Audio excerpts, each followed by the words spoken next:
welcome to Kayla's World. I'm Kayla Canoe, author, YouTuber, gamer, and aerialist, and today's video is all about SMART goals, and more specifically, SMART goals for writers. So, if you guys aren't already aware, I do a lot of planning and goal setting for myself, especially as a writer, because goals are the way to go for me. I like to have tasks and I like to complete them. So I am a very big goal setter. I have been setting goals for myself for quite some time now. And so I figured I would go ahead and make a video about setting goals for you guys in case you need some tips, tricks, or help in doing that and being successful with your writing. So to start out, I'm just going to go ahead and kind of explain to you what SMART goals are in case you aren't already aware. So SMART goals is actually an acronym, and basically it means specific, measurable, attainable, relevant, and time-bound. So that is all the letters for SMART. Specific basically means being specific, having an actual specific goal. So versus being like, instead of just saying, I want to write a book, you would say something along the lines of, I want to write 100 words, or I want to write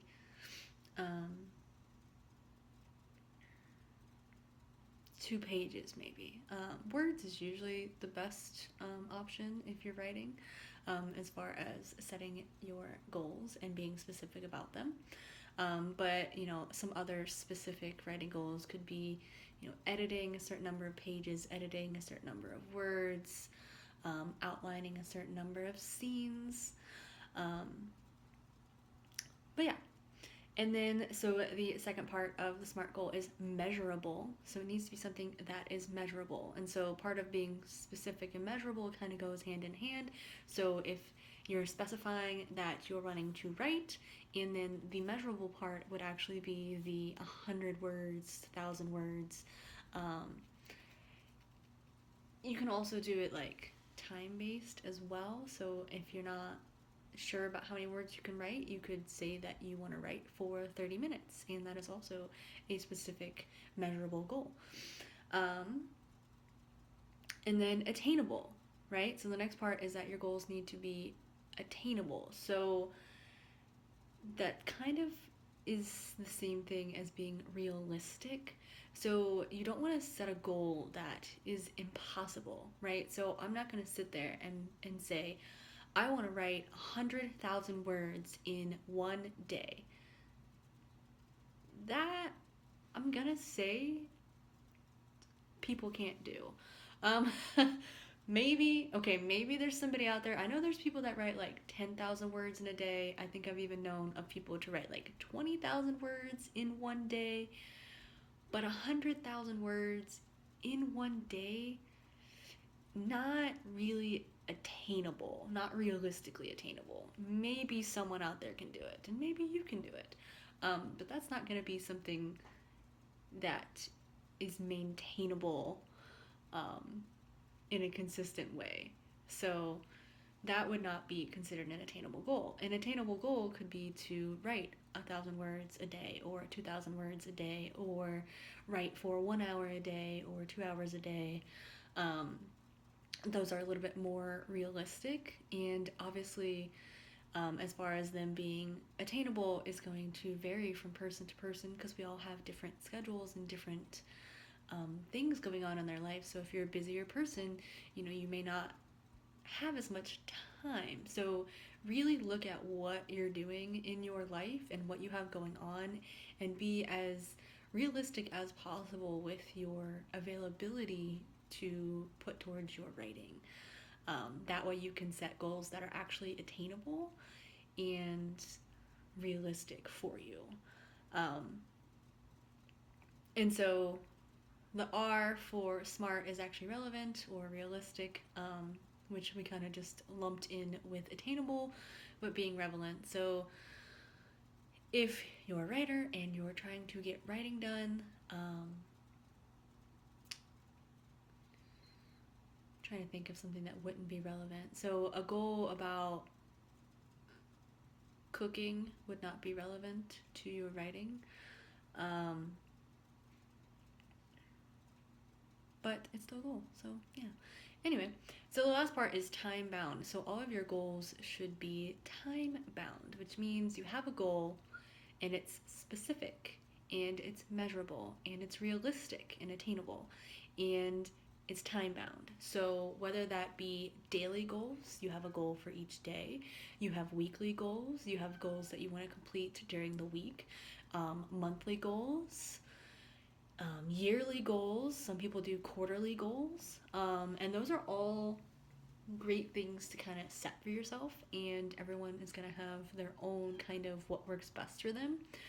But as far as being a writer, and especially if you're trying to be a self-published writer or more of a independent author, you may want to look more at those annual goals and quarterly goals before breaking them down into monthly, weekly, daily goals. But as far as goals that you're likely to set as a writer, I know me personally, I do monthly, and I think I do monthly, weekly, and daily. So typically my monthly goals are actually more or less weekly goals when I think about them. So I think about what I can do in a week when I create my monthly goals. So I'm gonna look at my planner here and we can just give you examples straight from the planner. So this month's goals for me, and they are not all writing related because writing is not the only thing that I do in my life. But the first one is to work out 4 times a week and create a meal plan. So working out 4 times a week is specific because the thing that I'm doing is working out. It's measurable because I'm saying that I want to work out 4 times a week and I can measure that, right? Either I worked out or I didn't. It's attainable because working out 4 times a week is very attainable for me. And it's relevant because it's for my fitness and my health, and that is relevant to me, and it is time bound, so it is on a weekly basis. And so obviously that's my first SMART goal for the month.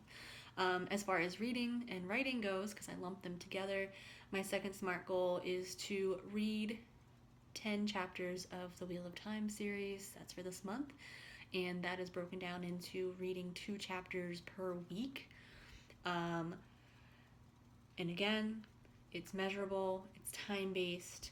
I did set these up based off of my weeks, so I think I make weekly goals and turn them into monthly goals. Apparently, that's what I do. And then we have finished the first draft of book 3 is on here. That one, still relevant and realistic, I would say, because the goal was to write 10,000 words a week for a total of 40,000 words, which, given the word count that I already have on that should have been enough words to finish the book. So yeah, that was relevant and realistic, if not maybe a little bit of a stretch considering the other things that I have going on. But yeah, so those are just a couple of examples of my monthly goals that I have. And then obviously those are broken down weekly, right? So if my goal is to write 10,000 words, or not 10,000, 40,000 words in the month, that's, if that's 4 weeks, that's 10,000 words a week. And for me, I broke it down into, I believe, 5 days of writing 2,000 words a day, which is realistic for me based off of my schedule. That might not be realistic for everyone. And so that's kind of how I go from weekly, monthly goals to daily goals, and I do plan out my daily SMART goals at the beginning of every week. But yeah, I would say a lot of times if you guys aren't sure what to be planning as far as your writing goes, word counts are great to plan and track. The time that you're spending writing is good to track. and potentially use as a planning method if you have a very tight schedule and you know that you only have 30 minutes, 1 hour a day that you can get to yourself to work on your writing. Make that your goal. And then, do your writing during that time, see how many words you're hitting, and then from that, you can start setting word count goals for yourself once you kind of figure out what your writing speed is typically, so that way you can kind of start pushing yourself. I did that, so I did NaNoWriMo the past couple years. The first year I did not win, the second year I did. And so I kind of looked at my record, because I had a record of the time that I spent writing and how many words I was writing each day. And I looked at that and I was like, okay, well, on average, like it took me this many hours to write 50,000 words. And when I looked at that and I looked at that time, I'm like, okay, well, if that's the case, then I should be able to write 100,000 words in X amount of hours. And I ended up doing that, write 100,000 words in 25 days, and I did that. So yeah, know yourself, know your writing speed, set realistic word count or time-based goals, or word count goals, time goals. I set goals for like doing outlining as well. So some specific measurable goals could be, if you're making character cards, how many character cards you're going to do each day or each week. You could say, I want to write, or I want to create 5 character cards this week, 1 each day of the week during the week. Same goes for like if you're doing world building. Be as specific as possible and give yourself those numbers to be able to measure your progress. Because when you do that, what happens is you feel like you got stuff done. If you didn't set a goal to begin with and put a number to it, come the end of the week, you might be feeling like you didn't really get anything done. Whereas if you had those goals specifically set out ahead of time and then you achieve them, you're like, all right, awesome, I'm making progress. So for me, goals are extremely motivational, and I highly recommend setting goals for yourself because it gives you a plan going into your writing sessions. And, whether you're a planter, pantser, planner type writer, having a plan or a goal for your writing sessions is good to have. To help keep you on track and to help keep you motivated and moving forward and getting things done.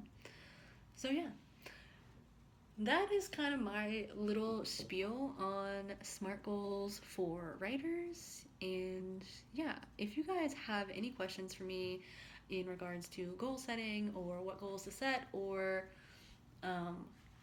anything like that, please let me know in the comments below. If you like these types of videos, also let me know in the comments below.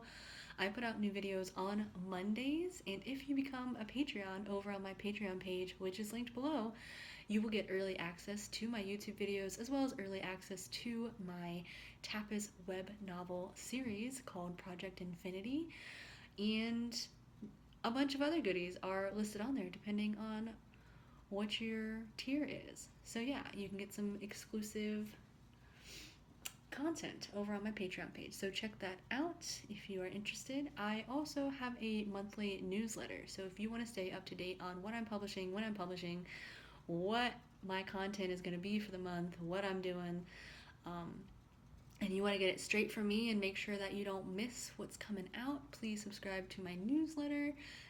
That is also linked below. It's also over on my website. Check it out. And that is all I have for you guys today. Like and subscribe to this channel if you like my content. And thank you guys for watching. I hope you enjoyed your time here in Kayla's World.